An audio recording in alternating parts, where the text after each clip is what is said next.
شیخ Saadi ایک بڑی دلچسپ حکایت بیان کرتے ہیں کہ چند راہزن جو تھے وہ قافلوں کے لیے مصیبت بنے ہوئے تھے۔ بادشاہ نے فوج کا ایک دستہ بھیجا جو انہیں گرفتار کر لایا۔ بادشاہ نے سب کو موت کی سزا دی اور ایک ڈاکو جو کہ تقریباً 12 سے 17 برس کا نوجوان تھا، وزیر کو اس کی جوانی پر رحم آیا اور بادشاہ سے سفارش کی کہ اسے بخش دیا جائے۔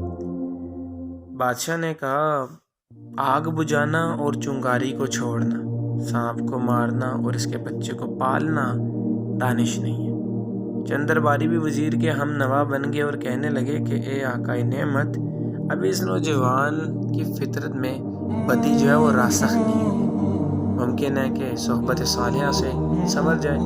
بادشاہ نے بدل نخواستہ ہو کر کیا کر دیا کہ اس نوجوان کو چھوڑ دیا۔ وزیر اس لڑکے کو گھر لے گیا اور کئی استاد اس کی تعلیم و تربیت پہ لگا دیے اور رفتہ رفتہ وہ نہایت شائستہ اور مہذب بن گیا۔ ایک مرتبہ وزیر نے بادشاہ کے سامنے اس کا ذکر کیا تو بادشاہ نے سر ہلایا اور فرمایا کہ بھیڑیے کا بچہ خواہ وہ انسانوں میں پلے، آخر میں بھیڑیا ہی بنتا ہے۔ 3 برس کے بعد نہ جانے اس کے جی میں کیا آئی کہ آدھی رات کو اٹھا اور وزیر اور اس کے بچوں کو قتل کیا اور سب کچھ سمیٹ کر دوبارہ راہزنوں میں جا ملا۔ بادشاہ کو خبر ملی، ایک سرآہب لی اور فرمایا، زمین شور میں سنبل نہیں ہوگا، اس میں محبت اور کوشش کا کیا فائدہ؟